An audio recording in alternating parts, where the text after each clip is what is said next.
praise and worship you today. You are exalted in our midst. We ask for forgiveness for every sin we have done. Have mercy on us, our Father. As we start our program today, let your guidance and protection be upon us. Send your Spirit to us and give us wisdom. We thank you for all the blessings we have received.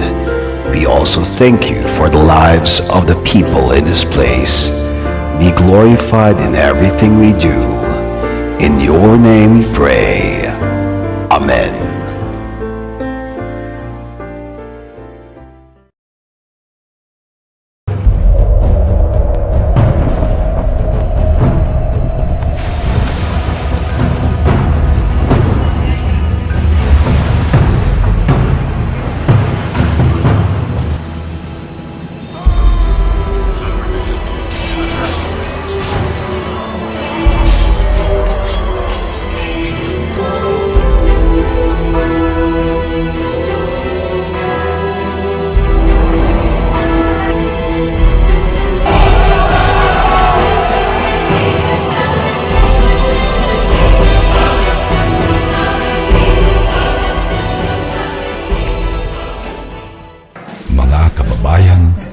Pambansang awit ng Pilipinas. Kayang mag-ibig, telas ng sinakanan, alam ng puso, sa titik mo'y buhay. Lupang hinirang, tuyag ka ng magiting, sa mandulupin, di ka pasisigil, sa nagatang tutok sa simoy at sa langit mo pagaw. May hinatang tulad, awit sa pagkayang minamahal. Ang isang ng matawad mo'y tagumpay na nagtitingin. Makituwin at araw niya kailan pamay magtitingin. Lumalang araw ng walhagit pagsinta, buhay langit sa piling mo. Ang inigaya ng pagkay mga amin, ang mamatay ng dahil sa'yo.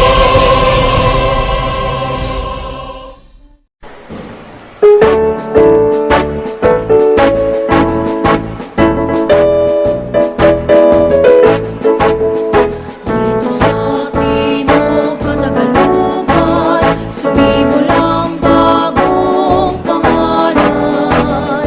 Ang kaunlaran kay bilis at masakana.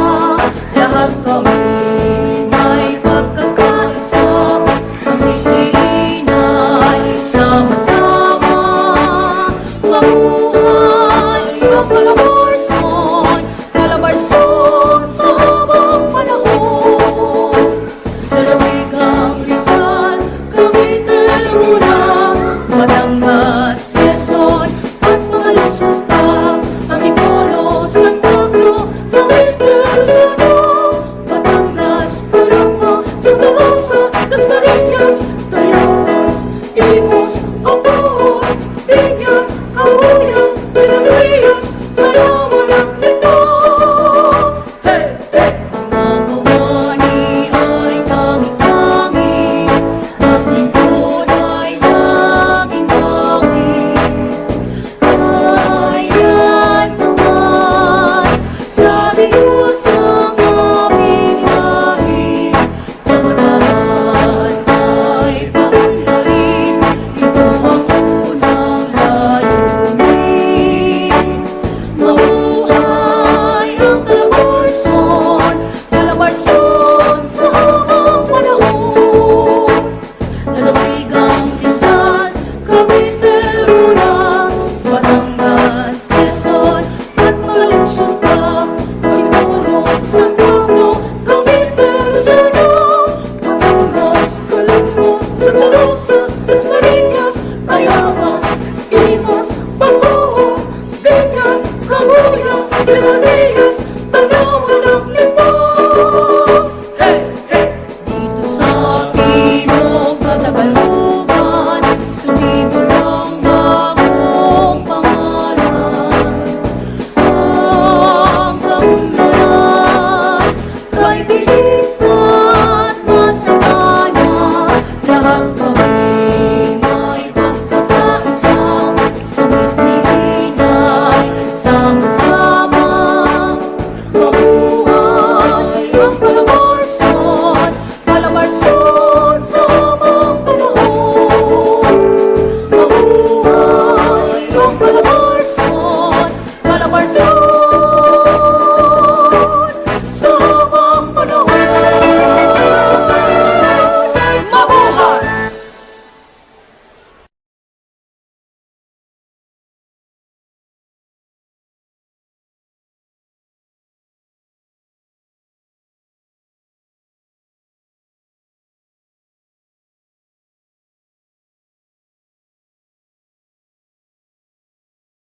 pinagpala ng may kapal. Buhay namin nakalaan, maglingkod sa ilang bayan. Lalawigan kang tangi-tangi, malaming magpakailanman.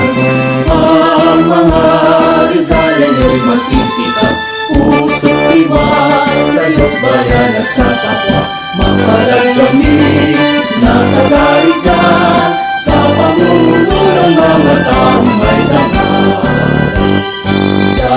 Rizal, mabuhay, pangunahin kang lalawigan. Sa kultura at kabuhayan, pinagpala ng may kapal. Buhay namin nakalaan, maglingkod sa inang bayan.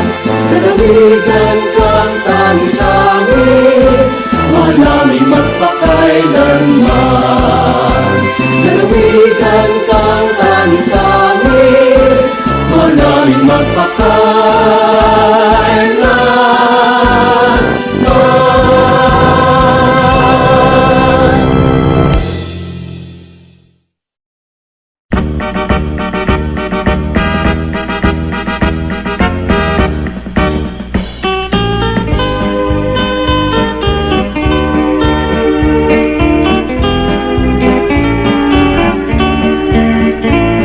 Sa dulong ilagan itong lalawigan, sumilang ang bayan naming mahal.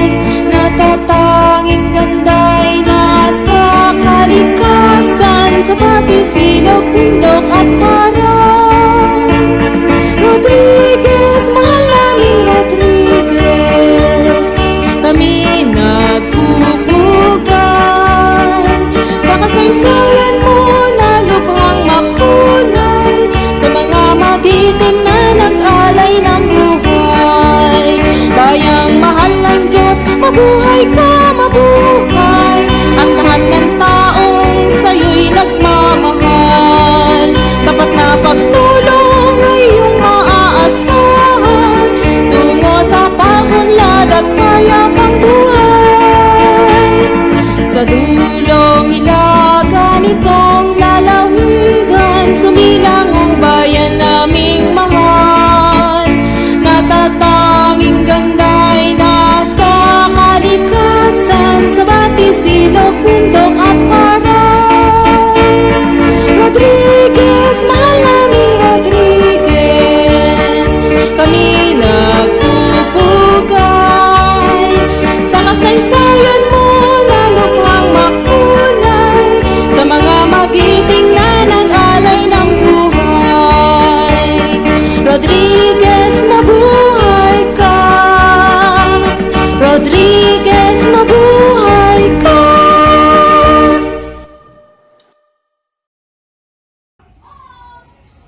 Magandang umaga, San Isidro Senior High School family. I take great pride and joy in welcoming you to the 2021-2022 school year. It is exciting to be a part of a community of great students, parents, and teachers of San Isidro Senior High School.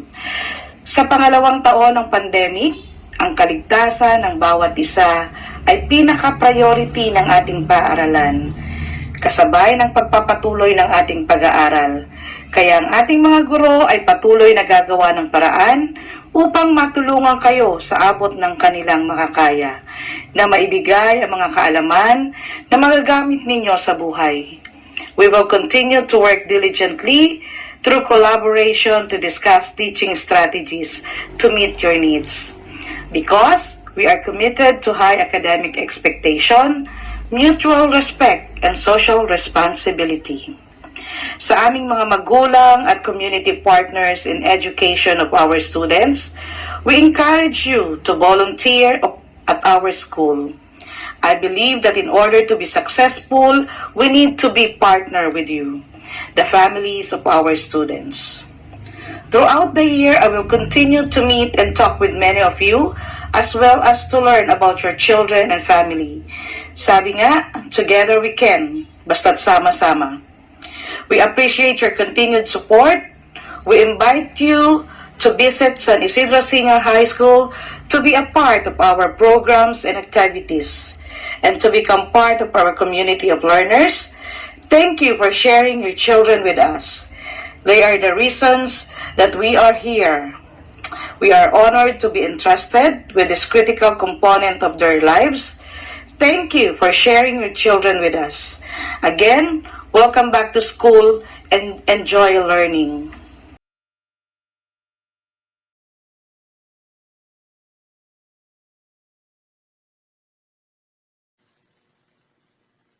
A blessed day to everyone. Welcome to our school year 2021 and 2022. Today we will be having our discussion about our rules and responsibilities of our dear students and parents regarding the distance learning and a brief discussion about the child protection policy. Okay. For our students, okay, in preparation for the distance learning, students must have a quiet, comfortable learning workplace, free from distractions. Next, an organized learning workplace and be ready with all the learning materials. Third, follow procedures, rules and regulations or policies set by your advisor, teachers, and the administrators. And please check your gadgets, camera, frame, and lighting. For the online distance learning students, we need to follow these important school rules. First, start, break, and dismissal of online class. Remember your class schedule and attend online classes 5 minutes before your class time. Ask permission if you need to leave the screen. Just say goodbye to your teacher and classmates when your class ended. For the attendance and absences, attendance will be checked online, so please be mindful of your schedule. If you were absent for 3 consecutive meetings, please inform your parents to send an excuse letter to let us know your status, and if it is more than 3 days, an excuse letter with medical certificate. Excuse letter must be sent through email or Facebook Messenger. Proper attire and grooming.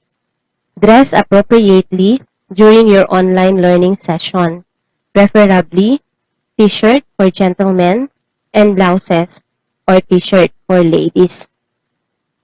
Your hair must be combed before appearing in the screen. Expectations or behavior expected from you during your online learning. And take note, please treat our online learning the same as classroom learning. Before your online class, always turn the video on to promote focus. Mute your microphone until it's your turn to talk. Use your real name on screen and use appropriate real-time virtual background. During online classes, listen to whoever is speaking. Refrain from using other electronic devices that are irrelevant during online session. Participate actively and engage fully in the online learning sessions. Eat, drinking, and chewing gums are prohibited during the online classes. Always ask questions when something are not clear or not understand. Use classroom language. Use respect to your teachers and classmates at all times by not using inappropriate or foul gestures and languages. Avoid using emoticon, emojis, and all caps and exclamation points as a response because it may lead to misread and misunderstood. Your written communication and educational setting should be professional and reflect proper writing style. Please follow grammar rules. Be careful with humor and sarcasm. Observe honesty at all times, especially during online examinations and assessment. After online class, please accomplish tasks and submit requirements on time.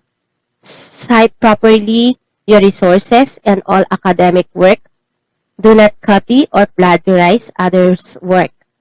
Maximize the scheduled consultation time with your teachers or with your advisors.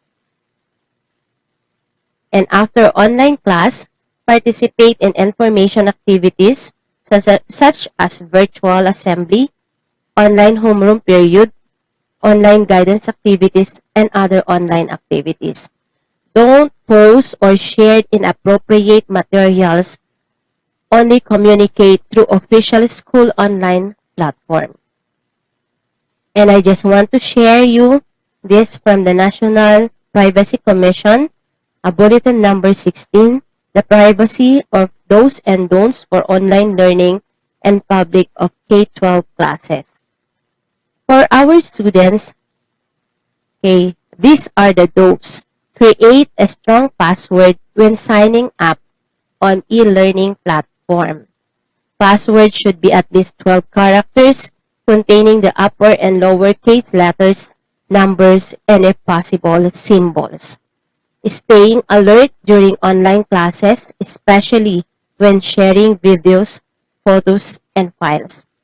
And using customized backgrounds to avoid accidental disclosure of personal information. And installing and regularly updating an antivirus program. Muting the microphone and turning off the camera by default, especially when not speaking or reciting. And turning off the microphone and camera when leaving one's station for, say, bathroom breaks.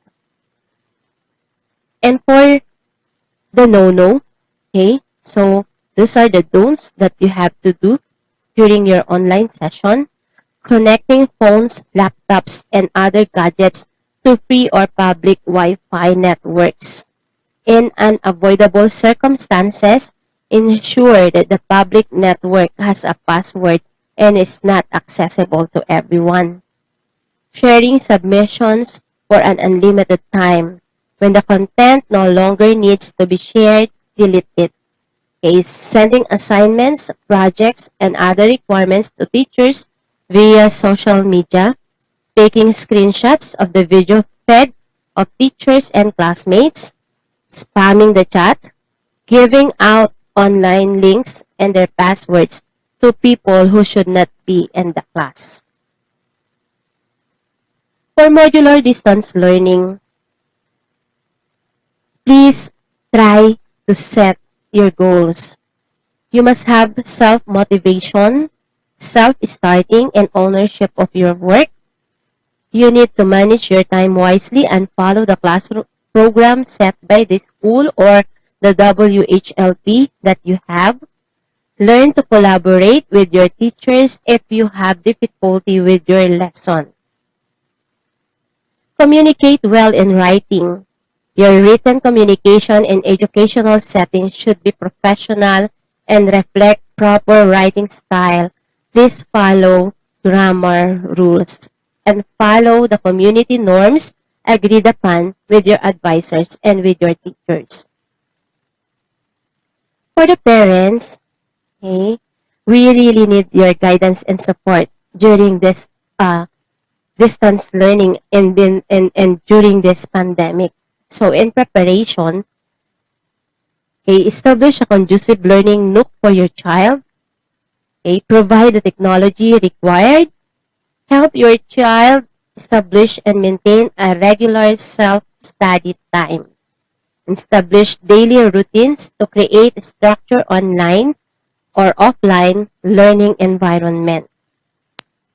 For the distance learning engagement, emphasize to your child that the modular distance learning or online distance learning is just as important as the face-to-face learning setup. Refrain from taking photos and recording of online instruction as stipulated to the Data Privacy Act of 2012. Coordinate with teachers and advisors with respect to help you address your concern.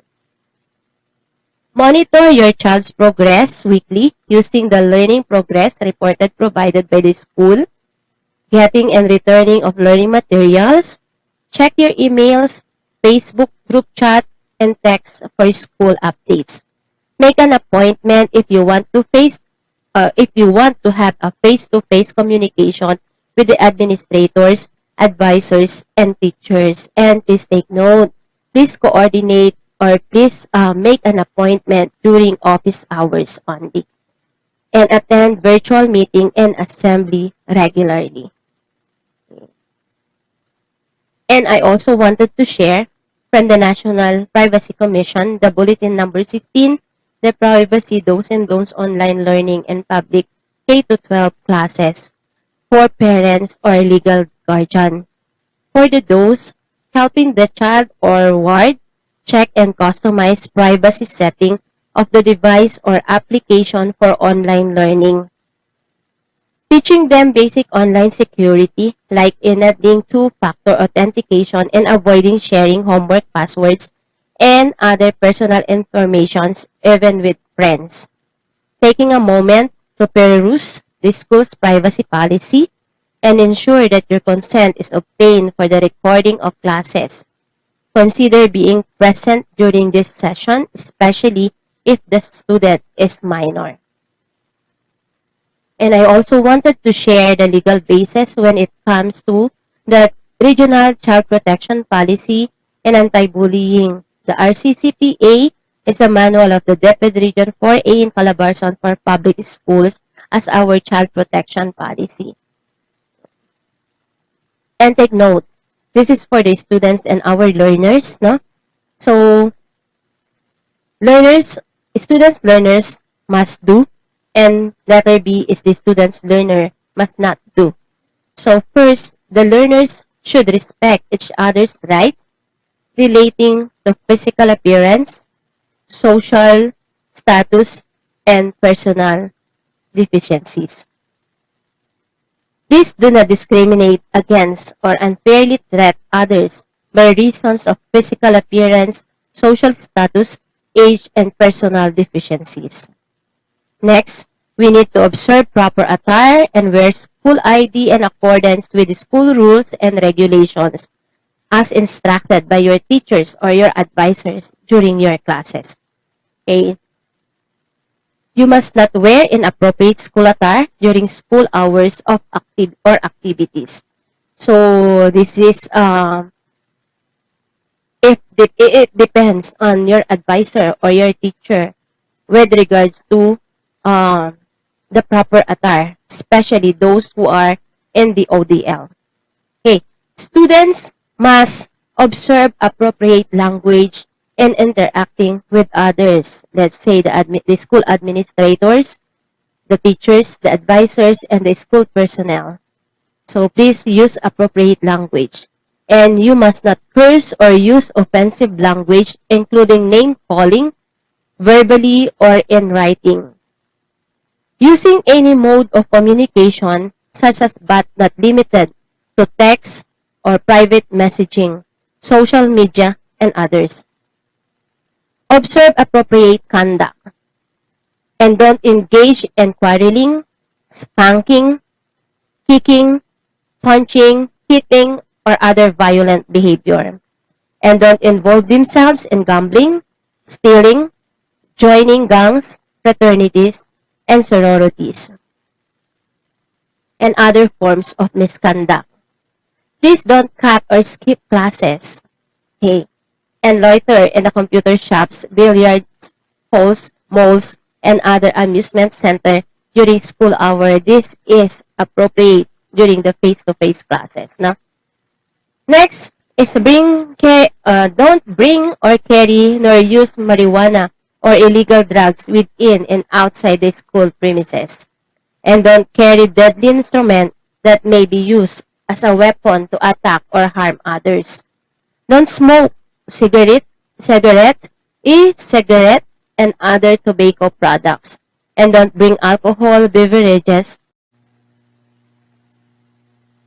Students must not engage in any classmates or schoolmates in sexually provocative act, inappropriately touching, acting in a sexually aggressive manner, making sexual gestures, and telling jokes with sexual undertones, not bring, produce, or watch pornographic materials or images in school.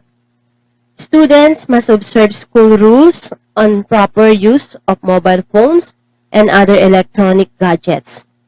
Use mobile phones and other electronic gadgets inside the classroom except under reasonable circumstances is not needed.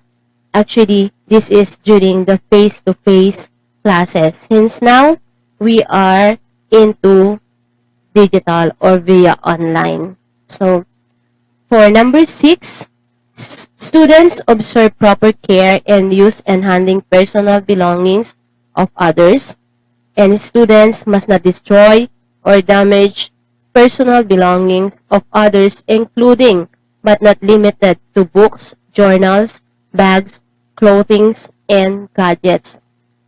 Students must not destroy or damage school properties.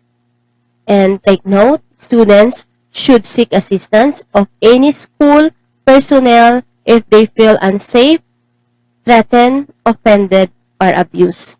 And students should not hesitate to report or ask assistance in incident of abuse, violence, exploitations, and discriminations or bullying and other forms of abuse. Students must not falsely accuse or make stories of wrongdoing of others for the purpose of revenge, retaliations, or other bad motives. And students should, and other circumstances analogous to the preceding enumerations. And students should not other circumstances analogous to the preceding enumerations. Na? For the parents and our visitors who came in our school, all parents and visitors must strictly observe and obey school rules and regulations and other official or depth protocols. All parents and visitors must not violate the school rules and regulations such as not but not limited to: first, bringing of deadly weapons or alcohol and any illegal substance in the school premises. Engaging in gambling, smoking, and drinking inside school premises. Okay. Parents are not allowed of damaging or destroying school reputations and property. Next, conducting of personal business undertakings inside school premises. Using of rude or offensive language. And taking or using images of school personnel, parents, and students without their permission. Unduly disrupting of classes or any school activity.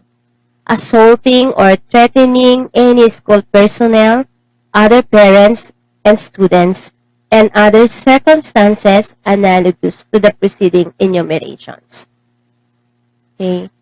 Based on the RCPPA, the Prohibited Acts, Section 13, the Prohibited Acts of Child Abuse Cases, the following acts as defined in Section 4 and enumerated in Section 8 and 9 and 10 of this manual are hereby prohibited and shall be penalized in administrative proceedings as grave or simple misconduct, depending on the gravity of the act and its consequences under existing law, rules, and regulations. Child abuse, discrimination against children, child exploitation, violence against children in school, corporal punishment, neglect, and any analogous or similar acts.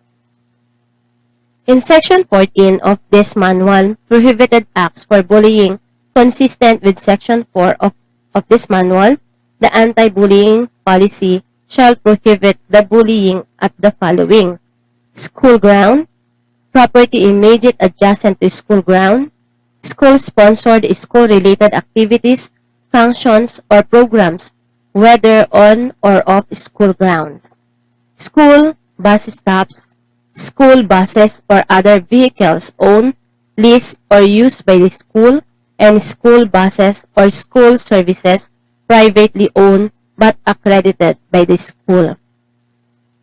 Bullying through the use of technology or an electronic device or other forms of media owned, leased, or used by a school, and bullying at a location, activity, functions, or program that is not school-related and through the use of the technology or an electronic device or other forms of media that is not owned, leased, or used by school, and retaliation against a person who reports bullying, who provides information during an investigation of bullying, or who is witness to as reliable information about bullying.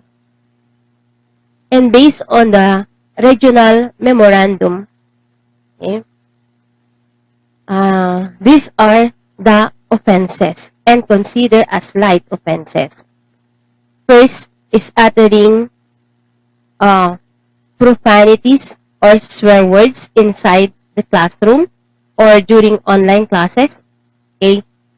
School premises or during school sanctioned activities while inside or outside the school.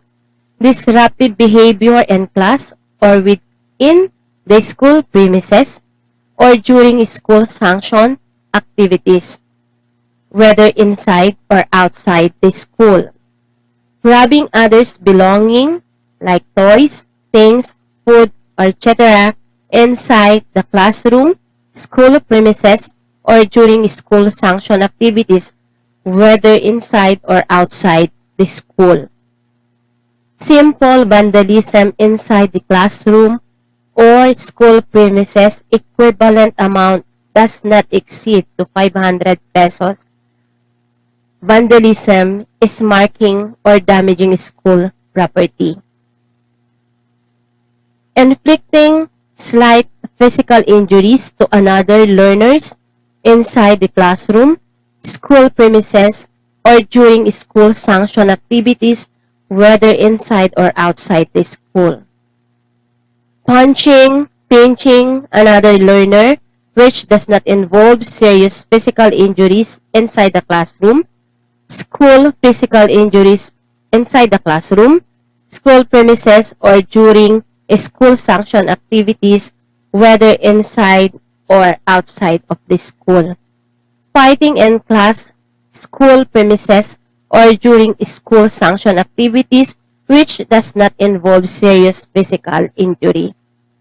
Cursing, whooping or woof whistling, cat calling, leering and intrusive gazing, taunting, forcing unwanted invitations, misogynistic and transphobic, homophobic and sexist, slurs, persistent unwanted comments on one's appearance, restless requests to one's personal details such as name, contact and social media details, or destination, the use of words, gestures, or actions that ridicule on the basis of sex, gender, or sexual orientation, identity, and or expressions, including sexist, homophobic, and transphobic statement and slurs, the persistent telling sexual jokes, use of sexual names, comments, and demands, and any statement that has made on invasion on person's personal space or threatens the person's sense of personal safety inside the classroom, school premises, or during school sanctioned activities, whether inside or outside the school.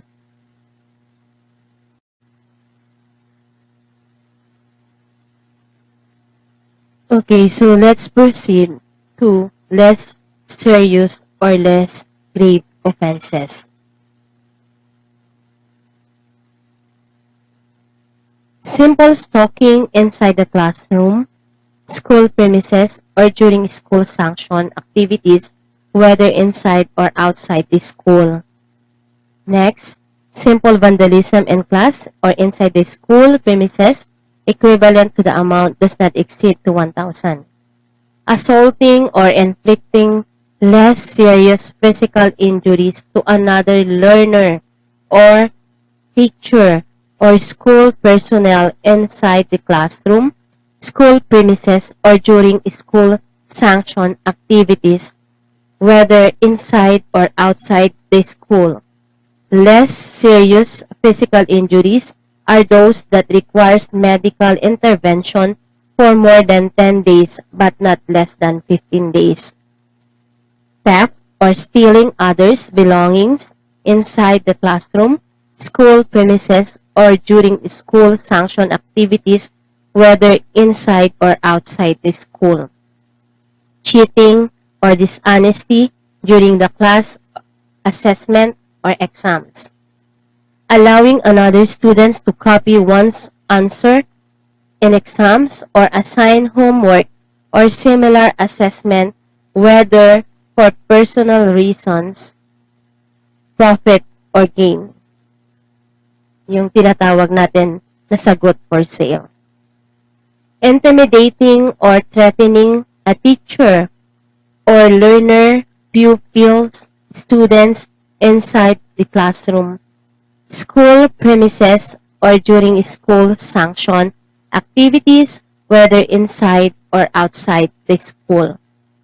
Possession of gambling materials inside the classroom, school premises, or during school sanctioned activities, whether inside or outside the school. And carrying and concealing liquor, toxic substances, cigarette, e-cigarette, vapes, and pornographic materials inside the classroom, school premises, or during school sanctioned activities, whether inside or outside the school. Another is the offensive physical or body gestures at someone and exposing private parts for the sexual gratification of the offender with the effect of demeaning, harassing, threatening, or intimidating the offended party, including flashing or private parts, public masturbations, groping, and similar lewd sexual actions committed inside the classroom, school's premises, or during school sanctioned activities, whether inside or outside of our school. For the serious or grave offenses, bullying, which refers to any severe or repeated use by one or more students of a written, verbal, or electronic expressions, or a physical act or gestures, or any combination thereof, directed at another student that has the effect of actually causing or placing the latter in a reasonable fear of physical or emotional harm or damage to his property, creating a hostile environment at school for the other student, infringing on the right of another student at school, or materially and substantially disrupting the education process or the orderly operation of a school or activity such as, but not limited to, the following.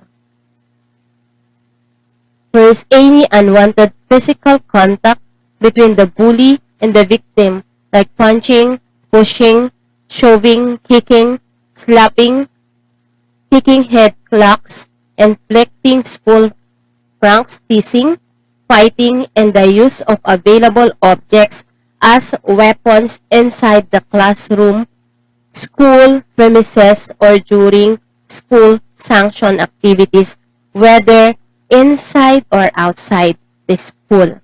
And any act that causes damage to a victim's sight, and or emotional well-being inside the classroom, school premises, or during school sanctioned activities inside or outside the school. Any slanderous statement or accusation that causes the victim undue emotional distress, like directing foul languages or profanity at the target, name calling, tormenting, and commenting negatively on victims' look, cloth, and body committed inside the classroom, school premises, or during school sanctioned activities, whether inside or outside the school. Next, cyberbullying or any bullying done through the use of technology or any electronic means committed inside the classroom, class premises, or during school sanctioned activities, whether inside or outside the school. The term shall also include any conduct resulting to harassment, intimidation, or humiliation through the use of other forms of technology such as, but not limited to, texting, email, instant messaging, chatting, internet, social media, online games, or other platforms for formats as defined in Deputed Order Number 40 of 2012, and in any other form of bullying as may be provided in the school child protection or anti-bullying policy. Okay, please take note that the term bullying shall also include the social bullying, which refers to any deliberate, repetitive, and aggressive social behavior intended to hurt others or to belittle another individual or group based on origin or ethnicity. And another definition of this is gender-based bullying, refers to any act that humiliate or exclude a person on the basis of perceived or actual sexual orientation and gender identity, or the SOGI. Okay. So, next is the libel, oral defamation, or commission of which is the cyberspace committed inside the classroom or school premises or during school sanctioned activities, whether inside or outside the school. Alteration or use of falsified school records or credentials during enrollment or for similar purpose. Inflicting serious physical injuries to another learner inside the classroom, school premises, or during school sanctioned activities, whether inside or outside the school.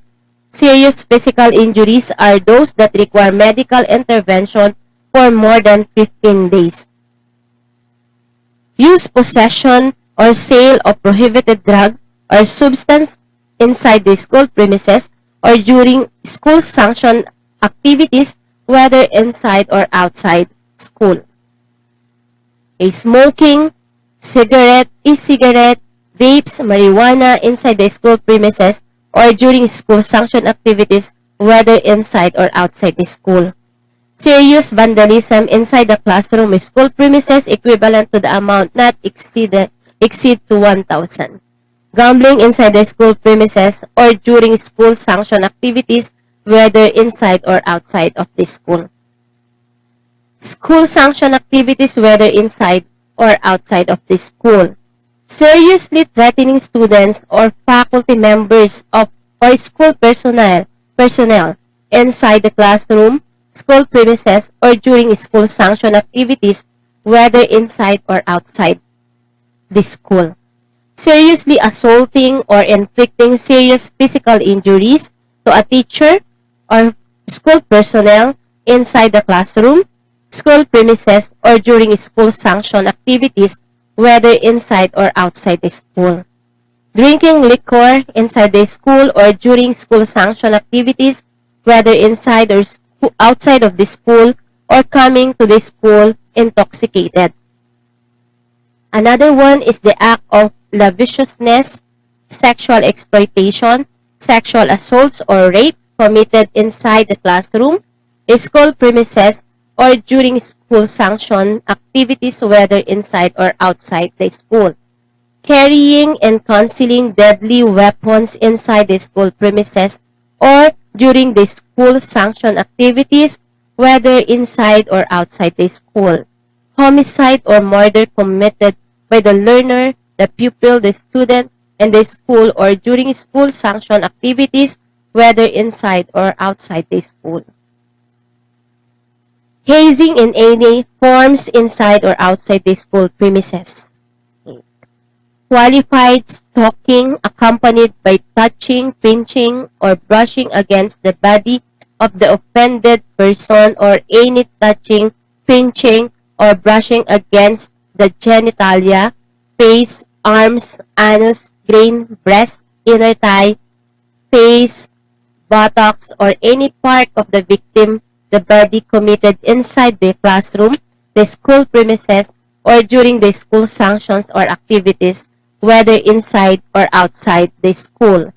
Gender-based online sexual abuse harassment excludes acts that use information and communication technology and terrorizing and intimidating victims through physical, psychological, and emotional threats, unwanted sexual misogyny, transphobic, homophobic, and sexist remarks, and comments online, whether publicly or through direct and private message, invasion of victims, privacy through cyber, stalking, and incessant messaging, uploading and sharing without the consent of the victim, any form of media that contains photos, voice, or video with sexual content, any unauthorized recording and sharing of any of the victim's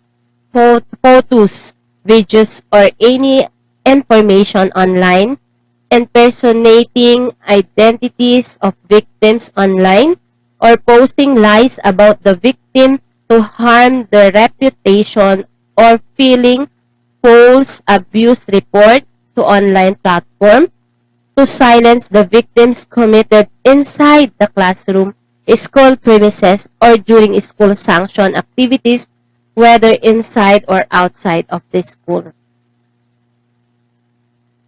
Section 11 discuss about the positive discipline and restorative justice principle.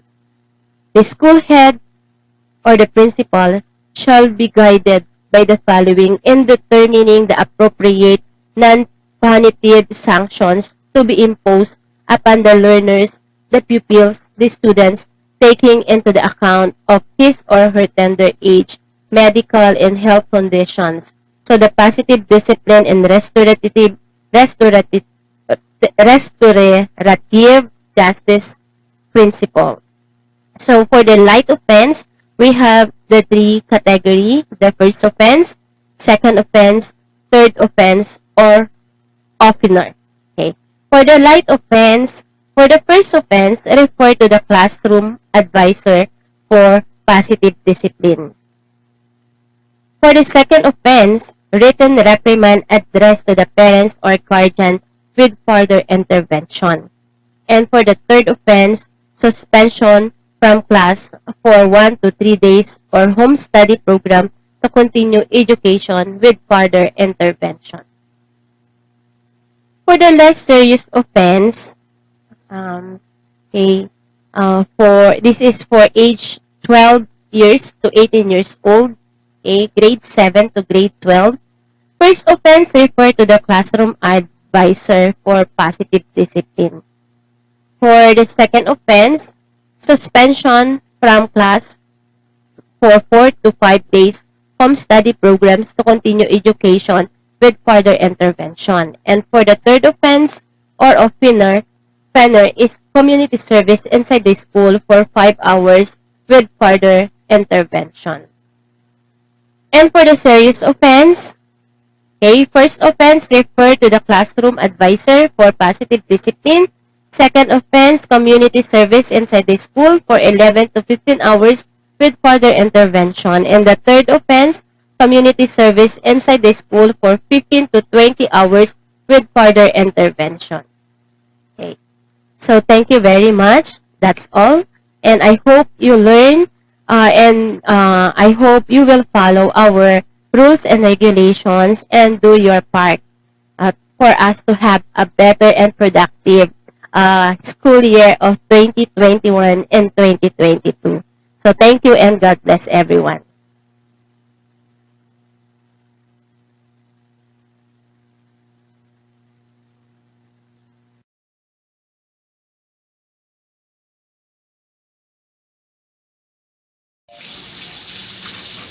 Good day, parents, teachers, students,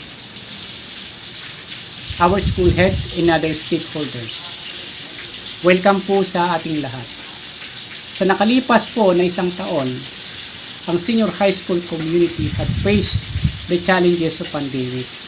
And we are proud to say that with the concerted effort of everyone, we successfully bridged our students to the next level of their journey. Once again, the Balik Eskwela 2021 is now in our doorstep. In this year, once again, we are facing another year hurdling the difficulties brought about by the pandemic. The San Isidro Senior High School wishes to assure everyone that we are continuously working, enforcing safety health protocol within the school premises to ensure the compliance of safe environment for everyone under the Department Order Number 14, Series of 2020, otherwise known as the Basic Health Standard Protocol on School. The required health standard protocol for safe operations as follows. Reduce transmissions. In accordance to EITF, guidelines strategy to reduce the transmissions of virus, school includes sustaining appropriate information and education campaign on proper hand washing and respiratory etiquette, requiring systematic individual be required to stay at home and seek medical consultations, institutionalizing routine cleaning and disinfecting of workstations in touch areas such as toilet, doorknob, switches at least once a day, ensuring basic hygiene facilities and the rational use of PPE. Physical and mental resilience. Aim to increase the physical and mental resilience of learners, include the establishment of regular and safe delivery of essential school-based services, continuous promotion of school-based life balance and nurse engagement in daily physical activities. School personnel shall be encouraged to engage in at least 30 minutes physical activities subject of the strict observance of physical distancing and proper hygiene, safety, and other precautionary measures. Reduce contact. To reduce contact in school, the implementation of strict physical distancing at least 1 meter apart is in a common areas. Travel and activities of learner and school personnel shall be limited to those with essential. Reduce durations of transmission of infections. In order to reduce the durations of infections of COVID-19, early detections of isolations of symptomatic individuals must be ensured by school. Preventive alert measure in school shall continue to be able to identify possible cases. Part of procedures is already daily health inspections as are taking place. Taking temperature and interview to detect the symptomatic. School shall ensure the availability of provisions such as appropriate interventions, first aid, treatment, and proper management of teachers, learners who are asymptomatic and ensure the referrals service in follow-up the status of learners and teachers. Health Operational and Contingency Protocol of San Isidro Senior High School. To reduce the durations of infections, early detections and isolation of possible infected individual is essential. All learners, teachers, visitors shall be subjected to temperature check using thermal scanner prior to entering the school premises. The school head shall continue operational of preventive alert system in school, pass, and involve the systematic reporting of one state health conditions to the appropriate government agencies. Practice respiratory etiquette and other protective measures. Practice physical distancing and at least 1 meter apart at all times. Frequently clean hand by using alcohol base and rub disinfectants or by proper hand washing with soap and water. Teachers shall allot a specific period among learners for regular thorough hand washing with soap and water subject to the strict observance of physical distancing. When sneezing, coughing, use tissue or inner portions of elbow to cover nose and mouth and be sure that proper distance is maintained. Do not cover the mouth with a hand.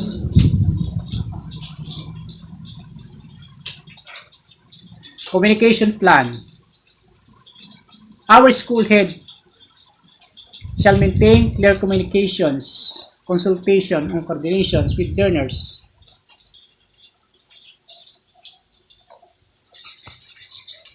Parents and other educational stakeholders in time of uncertainties, such as communications with local and national government to ensure the disseminations of truthful and accurate information to all stakeholders.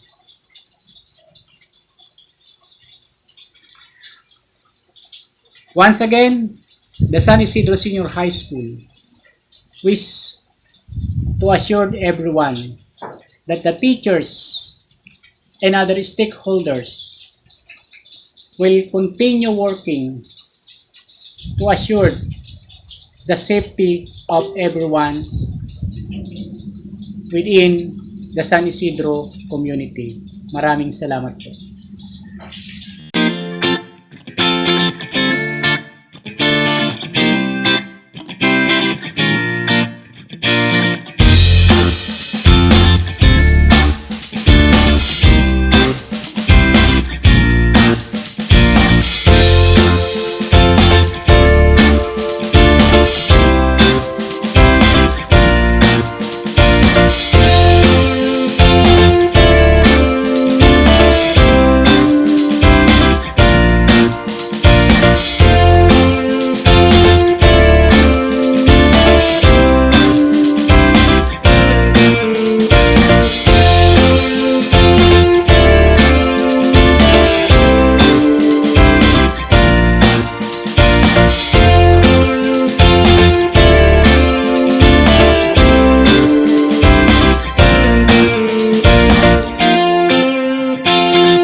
Magandang araw po sa inyong lahat.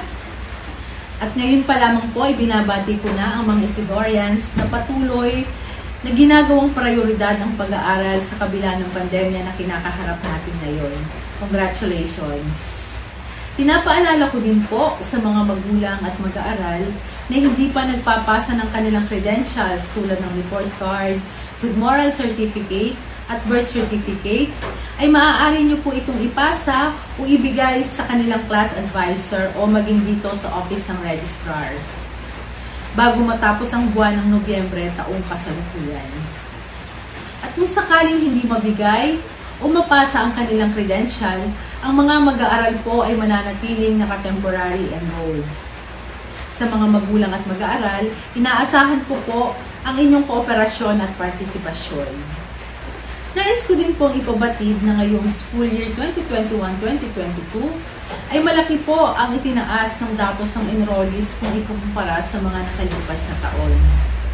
From 417 enrollees sa grade 11, ngayon po ay naging 630 o 51.08% ang itinaas. Samantalang sa grade 12, from 264 ay tumaas naman po ito ng 316 o 19.79%. At dahil po dyan, binabati ko po ang ating mahal na punong guro sa suporta na binibigay niya sa ating paaralan, Dr. Marivic B. Caballero, sa mga kaguruan ng San Isidro Senior High School, at sa mga school personnel na tumutulong ngayong enrollment period. Hindi po matatawaran ang suporta ng bawat isa. Maraming salamat po. At sa mga mag-aaral ng San Isidro Senior High School, welcome. This is school year 2021-2022. Isang mapagpalang araw sa ating lahat. Sa mga magulang, sa mga mag-aaral ng TVL, UMS, and ABM, both new students, transferees, and old students, non-teaching, and teaching forces of San Isidro Senior High School, especially po sa mahal at butihing tagapangasiwa ng ating paaralan, Dr. Marivic Caballero, at sa buong Departamento ng Edukasyon. Sa taong panuruang ito 2021-2022, inaasahang mas magiging matagumpay at progresibo ang ating paaralan. Sa kabila ng COVID-19 na nararanasan ng ating bansa, patuloy ang pagtugon ng ating paaralan para maipatupad at maitaguyod ang pag-aaral ng ating mga mag-aaral, at inaasahan din natin ang kooperasyon ng mga magulang para sa distance modular learning na ipinapatupad ng ating paaralan. Sa mga mag-aaral, huwag kayong mawala ng kumpiyansa sa sarili. Pagbutihin ang ating pag-aaral. Alagaan ang ating mga sarili, partikular ang mental health issues. Kung nahihirapan sa content ng module, mga mag-aaral, humingi ng tulong sa ating mga magulang. Pwedeng humingi ng tulong sa ating mga kapatid. Pwedeng sa ating kapitbahay, sa ating kapwa mag-aaral, at sa ating mga guro para magabayan at mabigyan ng maayos na tulong sa problemang kinakaharap o hindi maintindihan sa content ng ating module. Sa mga magulang, tulungan natin ang ating mga anak na maipasa ang mga module sa itinakdang oras ng pagpapasa ng output. Alalayan natin sila. Ang pandemyang ito ay hamon din ito sa inyo, na hindi lang po kaming mga guro o ang aking kapwa kong guro ang magbibigay ng sapat ng kaalamang intelektual. naatasan din po kayo bilang isang magulang na suriin at gabayan ang ating mga anak sa module na kanilang sinasagutan. Sa kapwa ko mga guro, ipagpatuloy natin na malampasan ang dala ng COVID-19 pandemic na makapagbigay ng dekalidad na edukasyon sa ating mga mag-aaral. Muli, maraming salamat sa inyong oras sa orientations na ito. Mabuhay ang batang Rizaleño. Mabuhay ang batang Isidorian. Sa muli, magandang araw sa ating lahat.